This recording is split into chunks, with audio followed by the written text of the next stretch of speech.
آج کی کہانی 11:25 سے اس جلیبی کی مشہور دکان سے شروع ہوئی جو ضلع لودھرا میں رنگیلا جلیبی والے کے نام سے مشہور ہے۔ یہ کہانی صرف کھانے کی نہیں بلکہ ایک جنگ کی کہانی ہے جس کی ایک طرف لذت خور قوم تو دوسری طرف معدے کی سرحد پر لڑتا ایک غازی عفان قیصر ہے جو قومی معدے کی بقا کی جنگ لڑ رہا ہے۔ یہ سادہ سی معصوم سی دکھنے والی مٹھائی اصل میں بڑی حرامی پن والی چیز ہے۔ اس کی کیلوریز کو برن کرنے کے لیے فرعون کا معدہ درکار ہے۔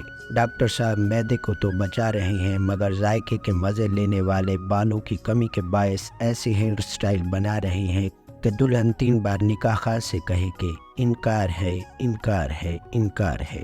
جلیبی کے آتے ہی میں اپنے بےغیرت دوستوں کی باتوں میں آ گیا کہ کھا کے چیک کروں کہ ڈاکٹر صاحب جھوٹ بول رہے تھے یا سچ۔ حسینہ ٹوپی والی ہمارے لیے بائٹ صاف کرنے والا ٹیشو لے آئی۔ سون حلوہ کی دکان پر پہنچے تو بھائی کی بڑی آنکھ پھٹ کر ہاتھ میں آ گئی کہ فوڈ اتھارٹی والے آ گئے ہیں۔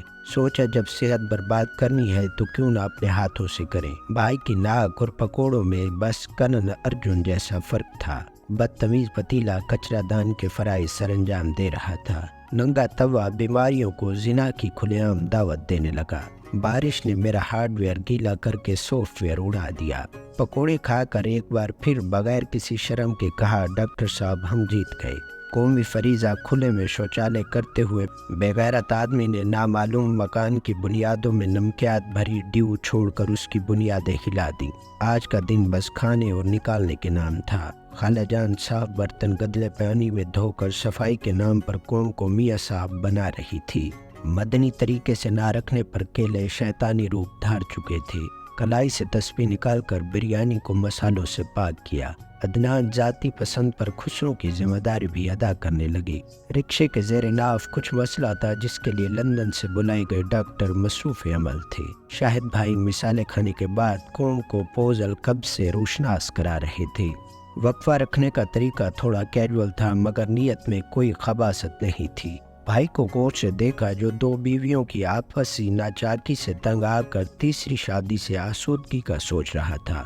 باہر کے کھانوں سے ایمان اٹھ جانے کے بعد خود گھر میں بنانے کا ایمان افروز فیصلہ کر لیا۔ بھائی نے کہا تمہارے ماتھے پر لکھا ہے کہ پہلی بار خرید رہے ہو۔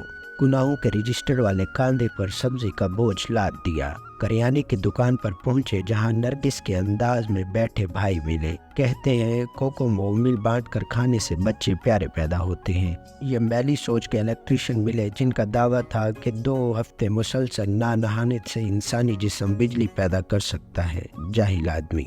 اس نہر کے بارے میں مشہور ہے کہ اس میں نہانے سے انسان گیلا ہو جاتا ہے۔ چچا جان کو مدد کے لیے بائک پر بٹھایا تو انہوں نے سمجھایا کہ پتنگ اڑانے سے اور مسالہ کھانے سے انسان کمزور ہوتا ہے۔